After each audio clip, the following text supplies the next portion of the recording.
tal? ¿Cómo les va? Bienvenidos otra vez a un espacio geográfico.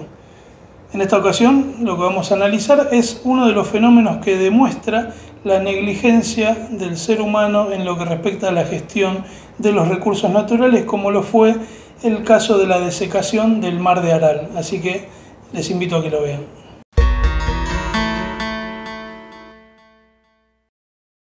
Cuando nosotros hablemos del Mar de Aral, lo que primero tenemos que entender es que es considerado como un mar interior, pero en realidad fue un lago de tipo endorreico situado en Asia Central entre Kazajistán y Uzbekistán. Hasta mediados del siglo XX era considerado uno de los 4 lagos más grandes del mundo, con una superficie de aproximadamente 68.000 kilómetros cuadrados, solo por debajo del Mar Caspio, del lago Superior y del lago Victoria. Pero ¿por qué nosotros entonces decimos que fue uno de los mayores, fue y es uno de los mayores desastres ecológicos de la historia? Bueno, vamos al contexto.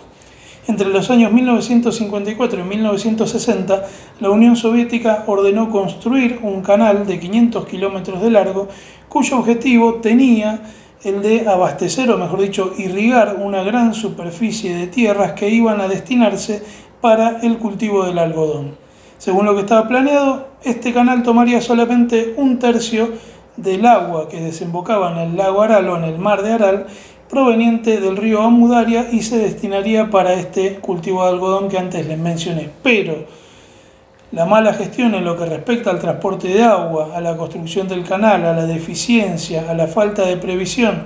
y también a la eficiencia del riego, y por otro lado, según dicen también, a la mala utilización del agua de riego, lo que generó es que inmediatamente ese tercio de agua que se debía tomar comenzó a incrementarse cada vez en mayor cantidad, hasta llegar a un punto en el cual se estima que para el año 1980 solamente un 10% del agua del río Amudaria desembocaba en el Mar de Aral. De 1/3 que se había planificado pasó a llegar solamente el 10%. Si bien esto por un lado generó efectivamente la ampliación de la superficie irrigada, pasando de unos 4.000 a unos 8.000 millones de hectáreas dedicadas a ese cultivo, lo que terminó generando por otro lado fue un proceso de desecación que fue sistemáticamente ocultado por la Unión Soviética y que solamente se pudo poner de manifiesto a través de fotos satelitales que empezaron a mostrar cuál era la dimensión del desastre que estaba ocurriendo. Hoy por hoy el lago ha sido reducido a menos de la mitad de su superficie, a 1/4 o menos de 1/4 del volumen de agua que tenía anteriormente. El 95% de los embalses y de los humedales vinculados a este mar hoy son desiertos, y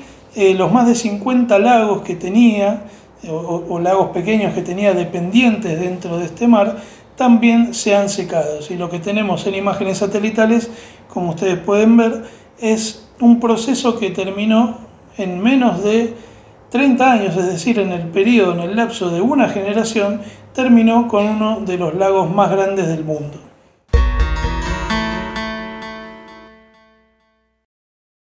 ¿Cuáles fueron los impactos de esta desecación? En primer lugar, sequías, graves sequías. En segundo lugar, veranos e inviernos más duros, ¿sí?, con mayores y menores temperaturas respectivamente. En tercer lugar, el desplazamiento de grandes cantidades de arena salinizada a grandes distancias, hasta 200 kilómetros. En cuarto lugar, se produjo un grave problema con la provisión de agua potable. Derivado de todo lo anterior, vamos a tener que en esta región que incluye al Mar de Aral, se detectó o se midió la tasa de mortalidad infantil más alta de toda la antigua Unión Soviética. Se dio el incremento de enfermedades tales como la bronquitis crónica, esto que aumentó en un 3.000%, la reaparición de tuberculosis, el incremento de los casos de artritis hasta en un 6.000%, y muchísimos tipos de cáncer que empezaron a aparecer en mayor cantidad a la que había hasta entonces, demostrando no solo el tema del problema del agua y de las condiciones climáticas, sino también que la escasa agua potable que había tenía grandes cantidades de magnesio y de zinc, lo cual envenenaba lentamente a la población, es decir, tenía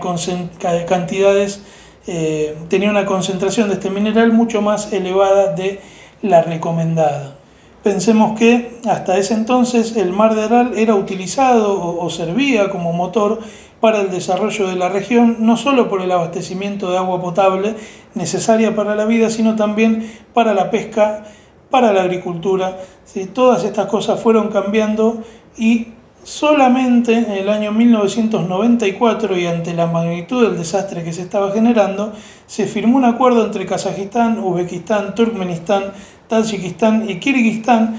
en el cual ellos se comprometían a destinar el 1% de su Producto Bruto Interno para tratar de desarrollar medidas paliativas que tendieran a ir recuperando el Mar de Aral de a poco, algo que en la práctica la realidad es que casi nadie se comprometió, excepto Kazajistán, que construyó el dique Kocaral y que ha permitido tener en la parte norte del antiguo mar una pequeña recuperación, pero también, como se puede ver en fotos satelitales, la parte sur, la que le correspondería a Uzbekistán, está prácticamente condenada a la desaparición. No está de más aclarar que gracias a esta expansión en la superficie regada, lógicamente la población de la zona se duplicó, con lo cual se incrementó la demanda de todos los servicios, empezando principalmente por el agua potable y después por todas las actividades vinculadas. En este sentido, y vale aclarar que dentro de lo que sería el ambiente del Mar de Aral, existían en ese entonces, para mediados del siglo XX, alrededor de 100 especies de peces, 200 especies de mamíferos y alrededor de 500 especies de aves que desaparecieron junto con las actividades económicas y junto con el agua sin que nadie hiciera nada al respecto. Hoy por hoy, la desaparición del Mar de Aral es el ejemplo claro, ¿sí?, que es necesario tener en cuenta para ver cómo el ser humano, a través de una gestión desastrosa de recursos naturales, puede impactar severamente en el medio ambiente y al mismo tiempo atentar contra su propia subsistencia. Sin embargo, y como vemos y cada vez más a menudo, esto parece no ser suficiente para que tomemos conciencia. Así que bueno, espero que les haya gustado, nos estamos viendo, gracias.